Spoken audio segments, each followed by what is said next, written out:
मजबूत छत कैसे बनाया जाए। आज हम आपको 9 ऐसे तरीके बताऊंगा जिसको आप ध्यान में रख करके छत की ढलाई करेंगे तो छत आपका मजबूत हो जाएगा। और जब भी कभी आप छत पे हैमर से ऐसे ऐसे बजाएंगे ना तो वो आपको मेटेलिक साउंड की तरह आएगा। मतलब अगर छत से मेटेलिक साउंड आ रहा है मतलब समझिए कि छत जो है लोहा से भी ज्यादा मजबूत है। तब आखिर ये 9 ऐसा क्या चीज है जिसको आपको ध्यान में लेकर चलना है, हम आपको इसका जो है लिख करके भी दिखाऊंगा। उससे पहले जो है कुछ चीजें जो है आपको ध्यान में लेकर चलना है। तो सबसे पहला जो चीज आता है वो आता है सेंटरिंग को लेकर के। अगर आप छत का सेंटरिंग कर रहे हैं तो उसमें आपको ध्यान देना है कि भाई उसका छत का सेंटरिंग क्या चीज से करे, प्लाईवुड से करे चाहे एमएस का प्लेट। अब देखिए बीम का साइड बोर्ड के लिए आपको प्लाईवुड इस्तेमाल करना पड़ेगा। हाँ, कभी भी जो है पटरा इस्तेमाल मत कीजिएगा, जो छोटा छोटा टुकड़ा करके करते हैं उससे क्या तो उसमें गैप आता है। और हमेशा याद रखिएगा छत का सेंटरिंग जो करेंगे वो वाटर सील्ड होना चाहिए। मतलब कि दो अगर प्लाई चाहे एमएस का सीट ज्वाइंट हो रहा है तो उसमें एक थोड़ा सा भी गैप नहीं होना चाहिए। ये चीज आपको ध्यान में लेकर चलना है, नहीं तो गैप अगर हुआ तो उससे दिक्कतें क्या आएगी कि जब हम कंक्रीट पोरिंग करेंगे डालेंगे, ठीक है, उससे क्या होगा कि जो भी कंक्रीट में सीमेंट स्लरी है वो उस गैप से निकल जाएगा। जैसे ही निकलेगा फिर वहां पे सिर्फ जो है एग्रीगेट मतलब गिट्टी गिट्टी दिखेगा और वहां पे हनीकम जैसा दिखेगा। इससे छत आपका कमजोर होगा। इसका क्या उपाय है कि यानी तो अगर आप छत का सेंटरिंग जब कर देंगे तो उसके ऊपर जो है पॉलीथीन सीट बिछा दीजिए, या नहीं तो दूसरा ऑप्शन है जहां जहां पे सिर्फ ज्वाइंट है, अगर प्लाई से किए हैं जहां जहां पे सिर्फ ज्वाइंट है वहां पे जो है टेप लगा दीजिए सरिया बांधने से पहले। तो इससे क्या होगा कि भाई सीमेंट स्लरी निकलेगा नहीं। तो हम अभी पहला मेथड बता रहा, पहला पॉइंट बता रहा। इससे क्या होगा कि कोई भी तरह का सीमेंट स्लरी निकलेगा नहीं और इससे जो है हनीकम भी नहीं दिखेगा और छत जो है मजबूत होगा। अब यहाँ पे देखिए कि गैप गैप दिख रहा होगा, आप यहाँ पे देख रहे होंगे। तो अब ऐसे में अगर छोड़ देंगे तो भाई पूरा सीमेंट स्लरी निकल जाएगा और जो है छत कमजोर हो जाएगा। तो पूरी तरीके से पूरा पैक कर देना। नेक्स्ट बात कर लेते हैं अब कि भाई सरिया को लेकर के बहुत लोग क्या करते हैं, यहाँ पे जो है लोकल मतलब कि लोकल परचेज कर लेते हैं सरिया, उसी को लगा देते हैं। फिर बाद में जब उसका सेल्फ लोड ही जब नहीं ले पाता कंक्रीट का तो उसमें क्रैक डेवलप हो जाता है। तो अब यहाँ पे क्या है कि भाई आपको सरिया जो इस्तेमाल करना है वो इस्तेमाल करना है टाटा टिस्कॉन का 550 SD, ठीक है। ये आप इस्तेमाल करेंगे, इससे जो आपका जो है छत मजबूत होगा।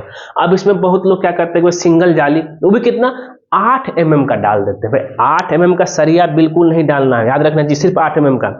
यहाँ पे आपको साथ ही सिंगल जाली भी नहीं डालना चाहिए, यहाँ पे आपको जो है डालना है। अगर आप यहाँ पे हम आपको दिखाऊं तो 8 mm और 10 mm दोनों मिक्स करके डालना है। मतलब मेन बार जो रहेगा, मेन सरिया रहेगा आपका 10 mm का और डिस्ट्रीब्यूशन सरिया जो रहेगा वो रहेगा आपका 8 mm का। और बॉटम का पार्ट जो रहेगा, और यहाँ पर डबल जाली देना है। डबल जाली मतलब क्या होगा कि नीचे जो रहेगा लेंथ का L/4 जितना आपका स्लैब का लेंथ है उसका by4 में डबल जाली रहेगा और बीच में जो है सिंगल जाली रहेगा। और स्लैब को लेकर के छत का सरिया कैसे बांधना है मेरा बहुत सारा वीडियो अवेलेबल, आप उसको देख सकते हैं, आपको सारा चीज क्लियर हो जाएगा। अब बात कर लेते हैं तो यहाँ पे हो गया सरिया को लेकर के। सरिया आपको जो है किस हिसाब से, और हाँ और एक ये हम तो छत की बात बताए। और बहुत लोग क्या करते हैं बीम में, जैसे दिख रहे बीम में 10 mm का सरिया डाल देते हैं, बांध देते हैं। भाई ये गलत है। बीम में हमेशा 12 mm का सरिया मिनिमम डालना चाहिए, 4 पीस। और साथ ही अगर जो है ज्यादा स्पेस ज्यादा है और नंबर ऑफ फ्लोर ज्यादा है तो आप 16 mm का 4 पीस दे सकते हैं एक्स्ट्रा, और एक्स्ट्रा जो है 2 पीस 12 mm का दे सकते हैं। ये आपको जो है जब आप नक्शा तैयार करेंगे इंजीनियर से तो आपको सारा डिटेल होता है। ऐसे हमारे चैनल पे भी जो है बहुत ऐसे है कि फ्लोर के हिसाब से सरिया कैसे बांधना बीम में छत में सब कुछ अवेलेबल है। आपको प्लेलिस्ट में मिल जाएगा। नेक्स्ट आगे है कि भाई सीमेंट, सबसे जो बॉन्डिंग मटेरियल है, ये बॉन्ड करता है किसको, जब मिक्स करते हैं कंक्रीट बना करके सीमेंट को, सीमेंट बालू गिट्टी पानी, ये 4 मेटेरियल जब मिक्स करते हैं, जब इसको जो है पोरिंग करते हैं, डालते हैं, ये बॉन्ड हो जाता है सरिया के साथ, ठीक है। मतलब तो अब यहाँ पे क्या है कि ये बॉन्डिंग मटेरियल है, तो सीमेंट जो है अच्छा सीमेंट आपको इस्तेमाल करना है, क्योंकि यही सबसे जान है। अब सीमेंट में कौन सा अच्छा सीमेंट है, बहुत लोग पीएससी कंपोजिट कुछ भी सीमेंट यूज कर लेते हैं और कोई भी कंपनी का यूज कर लेते हैं, ये गलत है। आपको हमेशा सीमेंट यूज करना है कौन का, पीपीसी ग्रेड का सीमेंट यूज करना है, और वो और अच्छे कंपनी जैसे अगर हम बात करें अल्ट्राटेक, ऐसे बहुत सारे हैं, लेकिन हम यहाँ पे एक ही नाम ले रहा हूं। जैसे मैं स्टील के लिए टाटा टेस्को ने बोला, वो और भी यूज कर सकते हैं, लेकिन हम यहाँ पे बात किसके कर रहे हैं, मजबूत छत बनाना हो तो क्या करें। तो यहाँ पे फिर क्या मैंने बोला, अल्ट्राटेक का पीपीसी ग्रेड का सीमेंट इस्तेमाल करना है, ध्यान में रहेगा इस चीज को लेकर के। फिर अब आगे हम बढ़ते हैं। नेक्स्ट मेरा जो पॉइंट रहेगा, यहां पे हमने जो है 4 पॉइंट पे डिस्कशन कर लिया, 3 पॉइंट पे, मतलब पहला सेंटरिंग, दूसरा सरिया, तीसरा सीमेंट। अब आता है छत का थिकनेस को लेकर के। ठेकेदार लोग क्या करेगा, अब तो उसको बोलेगा कि भाई थिकनेस हमको 5 इंची का करना है, लेकिन क्या कर, चलो 4 इंची करके निकल जाएगा, जल्दी काम खत्म हो जाएगा, पैसा भी मिल जाएगा। तो ध्यान रखिएगा इस चीज को लेकर के, हमेशा जो है छत का थिकनेस 5 इंची लेकर चलना है। और मेजरमेंट के लिए क्या कीजिए, एक मिस्त्री को दे दीजिए, वो सरिया में जो है, सरिया में 5 इंची के ऊपर बाइंडिंग वायर बांध देगा, उसको चेक करते रहेगा ऐसे ऐसे करके कि भाई मेजरमेंट 5 इंची ढलाई हो रहा है कि नहीं हो रहा, ठीक है। अब ढलाई छत का थिकनेस हो गया। नेक्स्ट जो पॉइंट आता है, कौन सा कंक्रीट का ग्रेड इस्तेमाल करें भाई, कंक्रीट ग्रेड छठा 5वां पॉइंट है। कंक्रीट ग्रेड जो छत के लिए जो है, घर बनाने के लिए M20 ग्रेड, जिसका मिक्स रेशियो की बात करें तो 1:1.5:3 मिक्स रेशियो ये रहता है। M20 ग्रेड का यूज करना है। अब इसमें क्या है, अब इसको कैसे बनाएंगे, ज्यादातर क्या होता है, एक बोरा सीमेंट के हिसाब से मिक्सचर मशीन में ठेकेदार लोग जो है कंक्रीट मेटेरियल डलवाता है। तो एक बोरा सीमेंट अगर डाल रहे हैं, वो जो गमला तसला आता है उसमें जो है 2.25 आता है एक बोरा सीमेंट, ठीक है, उतना गमला आता है। उसके हिसाब से अब आंख बंद करके 4 गमला सीमेंट बालू मिला दीजिए और 6 गमला गिट्टी मिला दीजिए। अब गिट्टी एग्रीगेट में भी 2 तरह है, 20 mm और 10 mm का 2 आता है। तो 20 mm का 4 गमला और 10 mm का 2 गमला जो है तगारी जिसको बोल सकते हैं मिला दीजिए। तो ये हो गया M20 ग्रेड का कंक्रीट। तो नेक्स्ट अगर हम बात करें, और याद रहे कि कंक्रीट में ज्यादा पानी भी मत मिलाइएगा, ज्यादा पानी मिलाइएगा ना तो फिर क्या होगा ना कि भाई कुछ श्रिंकेज करेगा तो छत जो है क्रैक हो जाएगा, ये भी ध्यान में लेकर चलना। आगे है कि भाई आपको जो है जिस समय ढलाई कर रहे होंगे उस समय कंक्रीट वाइब्रेटर भी इस्तेमाल करना। आप बोले सर कंक्रीट वाइब्रेटर क्या काम है, हम तो पट्टा से ठोक ठोक करके या ना तो बांस से खींच करके जो है उसको कंप्रेशन कर देंगे, नहीं भाई ऐसे गलत है। अब क्या होता है कि जब भी कभी आप सरिया जहां पे है वहां पे कंक्रीट डालेंगे ना, तो कंक्रीट डालने के बाद जो है उस कंक्रीट कंक्रीट और सरिया और शटरिंग के बीच में एयर वॉइड क्रिएट हो जाता है। अब वो एयर वॉइड नॉर्मली जो है खींच करके नहीं हो सकता है, उसके लिए आपको कंक्रीट वाइब्रेटर इस्तेमाल करना पड़ेगा। कंक्रीट वाइब्रेटर इस्तेमाल करेंगे ना तब जाकर के उसके अंदर का एयर वॉइड निकल जाएगा और साथ ही प्रॉपर तरीके से वो कंपैक्शन हो जाएगा, मतलब एक सॉलिड बन जाएगा। नहीं तो ऐसे में क्या होता है कि उसमें जो हनीकम रह जाता है, ये सबसे बड़ी समस्या होती है। इसलिए कंक्रीट वाइब्रेटर इस्तेमाल जरूर करना है।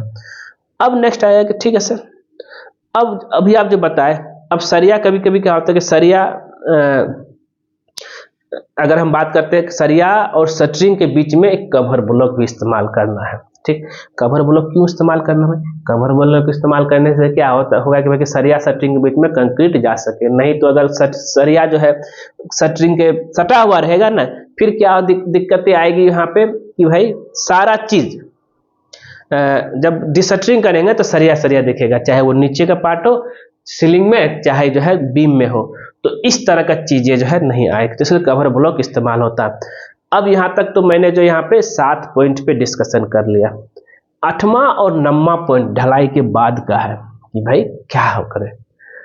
अब यहाँ पे क्या आता है कि भाई जब ढलाई हो जाता है तो उसके बाद उसमें जरूरी है कि भाई उसका वाटर क्यूरिंग, तराई करना। जरा ध्यान दीजिएगा, तराई करने के लिए बहुत सारा तरीका मैंने बता चुका हूँ, जिसमें जब पॉन्डिंग कर सकते हैं।